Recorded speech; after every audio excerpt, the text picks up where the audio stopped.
Continuamos aquí conversando con el secretario de Hacienda de Baja California, el contador Marco Antonio Moreno Mejía, y le apreciamos que podamos hacer este recuento del 2023, secretario, y obviamente pues ya la gobernadora presentó su segundo informe de gestión. Correcto. Ahí ella destacaba, y el presidente también destacaba, que vamos a continuar la frontera, ¿no? Afortunadamente con una pues yo digo que es una ventaja competitiva para quienes aquí pues llevamos a cabo los pagos de IVA, de ISR, sigue siendo atractivo para nuestra entidad. Entonces yo creo que esto sí es importante decirlo, pero me quiero concentrar en lo que fue el ejercicio 2023. Cerramos con un presupuesto de más de 73 mil millones de pesos para el Estado.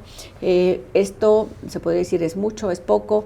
Tú decías en otros programas que hemos tenido la oportunidad de platicar contigo que dos pilares son, o dos aspectos, o dos retos más que pilares, dos líneas y la gobernadora lo dijo así en una entrevista que me dio, que le quitaba el sueño, que era el tema de las pensiones, ¿no?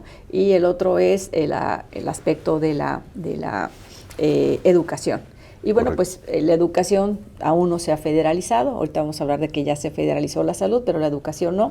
Entonces, estos 73 mil millones, ¿cómo los consideras en tu planeación? Y obviamente la perspectiva para el 2024, ¿cómo viene el presupuesto para Baja Ciertamente California? el presupuesto del 2023 fue del orden de 73 mil millones de pesos, el publicado y autorizado, que ha ido creciendo lógicamente con la posibilidad de ingresos adicionales que hemos tenido y que hemos buscado destinar fundamentalmente a actividades de inversión productiva. Entonces, en términos generales, tenemos un muy buen desempeño tratándose de los ingresos estatales, nivel de autonomía financiera que ha subido consistentemente los últimos 2 años. Te puedo poner como referencia que en la administración de Kiko Vega, el nivel de autonomía financiera, que es la métrica que determina cuántos son tus ingresos propios sobre tus ingresos totales, llegó a niveles escandalosamente bajos del orden del 10%, abajo del 10%, y estamos ahora en niveles del 20%. Todavía lejanos a niveles de estados como Nuevo León, que andan en rangos del 25%, o de la Ciudad de México, que tiene el 30%, pero consistentemente creciendo. Tenemos la métrica que estaremos buscando en el 2024 de llevar ese nivel de autonomía financiera a niveles del 22% para continuar con esta mecánica de crecimiento. Ahí también influye dentro de los estados, ¿no? En la Secretaría de Hacienda, y ustedes tienen acuerdos y convenios para cobrar algunos impuestos de manera, cuando la Federación no lleva a cabo, ¿no?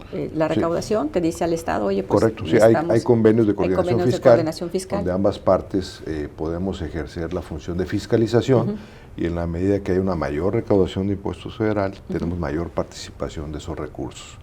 Y está lógicamente la ley de coordinación fiscal, que a través de fórmulas establecidas ya de manera predeterminada, comparten participaciones y aportaciones a los gobiernos o entidades federativas. De estos ingresos propios, hay que decirlos, o que puede ejercer el Estado, ¿el impuesto sobre nómina es el más significativo? Es el más importante. Es el más importante. Sin duda alguna, así es. Y cuando tú decías, se va a aplicar en este impuesto porque hubo un incremento, ¿no? Correcto, hubo una sobretasa que nosotros en el 2022 publicamos una sobretasa. A fines del ejercicio 2022, publicamos una sobretasa del 1.25 destinada a actividades de gasto de seguridad y de inversión en infraestructura. Y esto, Rosa, ha sido parte de toda la mezcla de recursos que hemos podido tener para potenciar estas actividades de inversión, que en los últimos 2 años se han convertido en un importe del orden de 8 mil millones de pesos.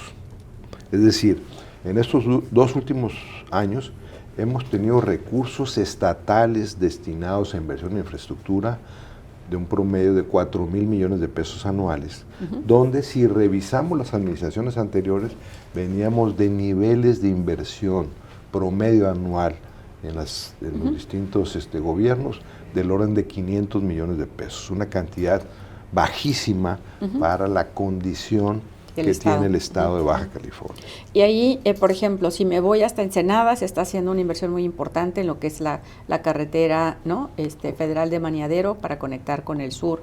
Está también la entrada a Ensenada, que también se está haciendo ahí un nodo importante, ¿no? Claro. De accesos. En el caso de Tijuana, ya también el presidente anunció que lo que va a hacer segundo piso, como se le ha llamado, lo va a ejecutar también la Federación. Ahí no va a haber recursos del Estado. Así es. Tenemos una mezcla de recursos destinados a inversión en infraestructura. Esta cifra de 8,000 millones de pesos, me refiero a recursos estatales para infraestructura, adicionados de recursos del gobierno federal, que ramo 33. ¿Hay obras donde se van a mezclar estos recursos con los de la Federación? Bueno, en el caso concreto del bono verde sí puede haber inversiones donde haya recursos tanto de la Federación como del Estado. Y algunas obras emblemáticas como la Garita de Otay 2 o el viaducto elevado en Tijuana son recursos de obra pública federal fundamentalmente. Entonces, y en el programa Respira hay todo un grupo de obras que son hechas con recursos estatales fundamentalmente. Y ahí destaca también, están hablando de la movilidad, la nueva línea que entró de camiones, ¿no? ¿Eso lo están operando ustedes o lo está operando un privado? ¿Cómo es? Bueno, lo que es la parte de mejorar la movilidad en Tijuana. Sí, esos son con recursos estatales. Está dentro del grupo de inversiones estatales. ¿Y para Mexicali qué tenemos? Porque también se va a hacer, pues en el caso, para quien nos escucha, ¿no? Que ya empezó la obra, que se va a hacer también una modificación en el nodo, en el cruce de Carranza y Lázaro Cárdenas. Con recursos estatales, parte del PRON estatal, así es. Y ahí estás hablando de más de 400, una inversión de cerca de 500 millones de pesos. 500 millones de pesos. Y tenemos lo que ya se terminó en el aeropuerto, ¿no? Sí. En Mexicali tenemos ahorita alrededor de 10 obras importantes realizándose con recursos estatales de distinto tipo. Y de esto, y bueno, y para el 2024, ¿vas a continuar con esta sobretasa del 1.25 al impuesto sobre nómina? ¿Se va a continuar? Claro. El impuesto a la nómina es del 4.25. Que está formado por la tasa y dos sobretasas. Una primera sobretasa era 1.20 para educación y 1.25 para seguridad e infraestructura.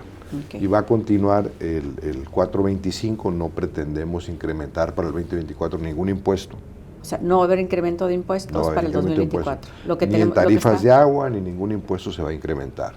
Pero vamos a continuar con este mecanismo del impuesto a la nómina del 4.25, que está siendo un recurso sustantivo para atender este programa de inversiones que tenemos en el Estado.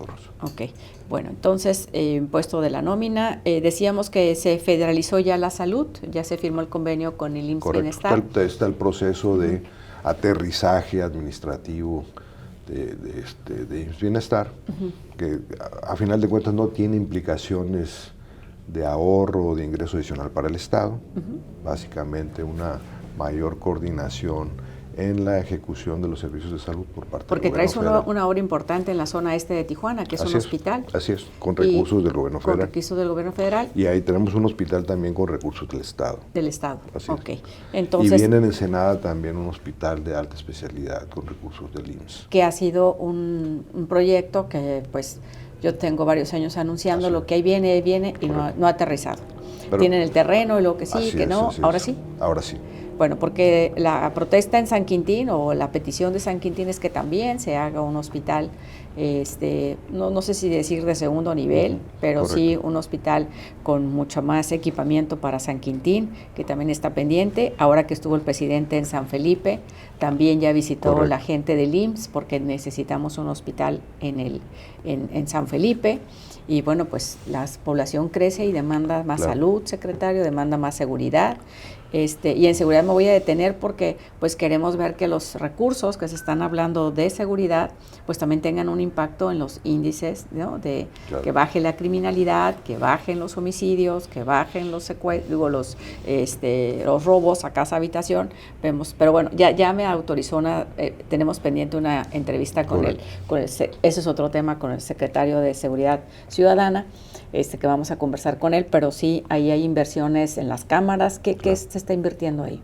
No, bueno, en el caso de seguridad, si hay algún segmento de la función pública que ha beneficiado con recursos adicionales, es precisamente la seguridad. Hemos pasado del 2021 a niveles consolidados de recursos para la seguridad del orden de 4,000 millones a 7,000 millones en el 2023. Ok. Y acabas de crear también un fideicomiso de 500 millones de pesos con los policías municipales. Exacto.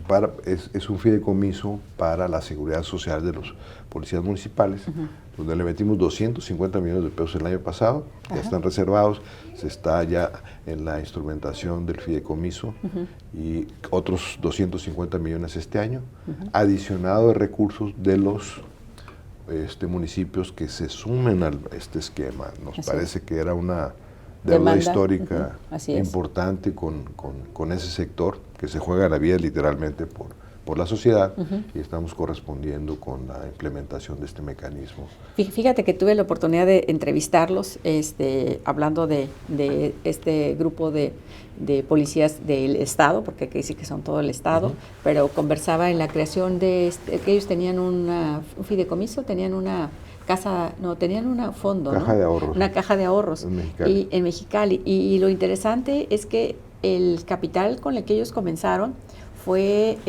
donado por en la época de don Mario Hernández Maytorena con el Club Los Águilas, ¿no? Donan la primera parte de ese recurso para que ellos comenzaran a formar esa caja de ahorro. Correcto. Y me pareció muy bello, ¿no? Que ese gesto y que a la fecha ya ahora el Estado entre con un recurso y también con un esquema, porque ya no es una caja de ahorro, ahora es un fideicomiso. Es un esquema formal a través de un fideicomiso con recursos que se van a ir adicionando con la participación de los municipios, otras entidades de seguridad. Ya están sumados, por ejemplo, Mexicali, la Fiscalía, obviamente la Secretaría de Seguridad. Entonces nos da mucho gusto poder atender ese compromiso que hizo la gobernadora de que se hiciera realidad un mecanismo real de seguridad social para los policías. Oye, y si te parece, para finalizar esta plática que estamos conversando aquí con el secretario de Hacienda y tomándonos un café aquí en su oficina, 2024, ¿cómo viene el presupuesto para Baja California? Bien, 2024 nos parece que afortunadamente en términos del entorno económico, claramente en el 2024 la inflación ya en un proceso de contención que tendrá también lógicamente un efecto en el nivel de tasas de interés que han estado elevadas durante los últimos 2 años. En términos de crecimiento económico estamos cerrando en México con un nivel de crecimiento económico superior al esperado del orden del 3,5%. La expectativa que tenemos es que continuará esa dinámica de crecimiento y que en la medida que tengamos la habilidad en el Estado de continuar realizando las inversiones en infraestructura que estamos detonando, podremos... Entonces, agua, electricidad. Importantísimo. Y mano de obra, lógicamente, que tenemos una actividad muy, muy interesante en términos de la formación técnica que tenemos en el Estado. Podremos estar nosotros con niveles de crecimiento por encima de la media nacional. Correcto. Y que nos va a permitir entonces ir abatiendo esa circunstancia de falta de competitividad que se dio en algunos sectores. En términos del presupuesto del gobierno estatal, estaremos redondeando una cifra del orden de 80,000 millones de pesos de ingresos y egresos.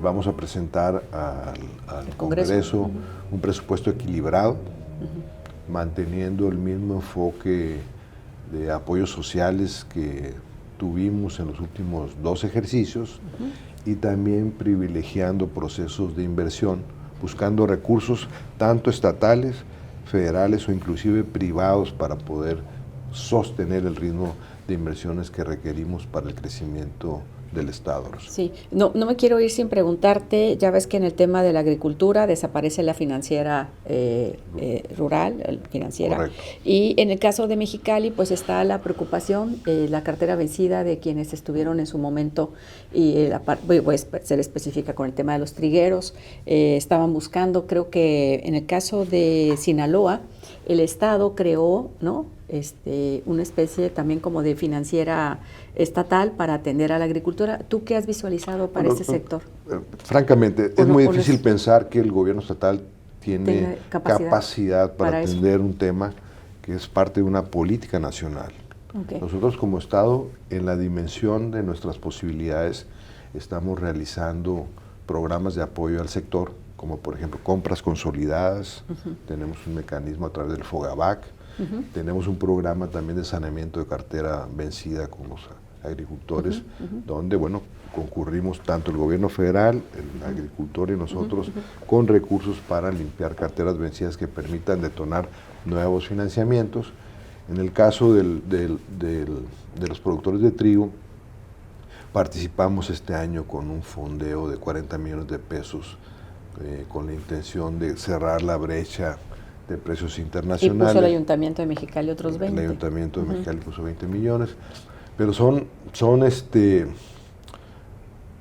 decisiones temporales, circunstanciales, que no pueden formar parte de una política de gobierno, una política pública del gobierno estatal, porque no tendríamos capacidad para atender bajo la misma lógica que lo al turismo federal, o a la agricultura o a otras actividades productivas. Sí. O a la acuicultura. Así es, en el caso de la pesca. Pero en el caso particular del presupuesto que estamos destinando al campo, a la pesca, etcétera, son las secretarías, en términos de las secretarías estatales, con mayor porcentaje de crecimiento en términos de presupuesto inyectado para esas actividades. Okay. Pero sigue siendo insuficiente, lo entendemos, y en la medida que tengamos la capacidad de maniobra adicional, estaremos buscando apoyar con más recursos a esas actividades primarias.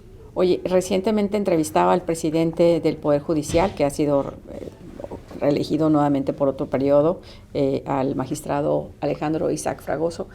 La visión que se trae para mejorar también el sistema de justicia es importantísima, claro. Secretario. Hemos también realizado un esfuerzo incrementado de manera sustantiva. Sí, que pasó de esa barrera histórica de los 1,000 millones que llevaban 6 años. Correcto.